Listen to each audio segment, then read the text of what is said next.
Blazers. A lot of people said 70% of people that walked through this door that we did this show said Large Pro was in their top 5. So who's in Large Pro's top 5? It doesn't have to be in any specific order. You just need a top 5. Yeah, well, I mean, I got in there kind of early, so them dudes, you know what I mean, especially with sample-based production, but definitely my dude Paul C, you know, definitely Marley Marl. I like 45 King too. People be forgetting about 45 King. Yes, I like 45 King too.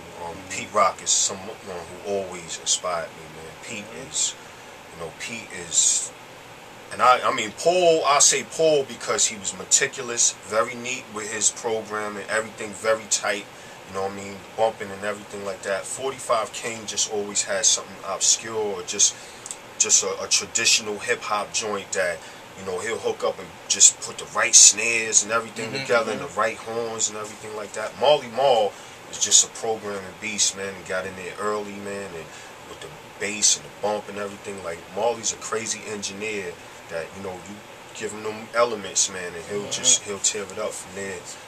Pete Rock, man, is just, Pete Rock is an innovator, man. Pete Rock is techniques, man. Pete Rock got techniques and things, man, that people to this day, man, they don't even know they following that shit, man. They done base drum machine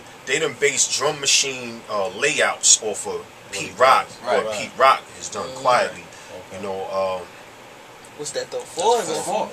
And I say, you know, to throw it to, you know, like I've been mentioning my dude, man, and this is definitely not in any way, you know, I mean, this is just today, this day right here, but my dude Hell, man, Hell is crazy, man. Hell is, you know, and a lot of people need to know about that, man, because he's really crazy with it, and he's definitely someone too, you know, with the mic too. You know what okay, so you're going both routes then. Yeah, for sure. That's what's up. Speaking of Pete Rock, a lot of people might not know you, since y'all all hung out and traded records. You gave him the record for Reminisce. I mean, that sounds like it sounds that makes sense. It sounds about. I would go up to Mount Vernon a lot, and you know, like Pete had like a lot of the funky records, and like I said, like a lot of the joints I would rock. It would be like, word, you would rock that? Like, word, you would hook that up? Like, and I'm like, yeah, I like this joint. So I mean, amongst all the rest of the records, like we was trading off, but because he had such success with that joint, and then that, you know, a lot of the insiders that was, you know, that knew. You know what I mean? That story got out like that, man. But definitely, like we traded off, man. We traded off. You traded. You gave a lot of niggas a lot of. Is there any record that you got from one of them that we might know?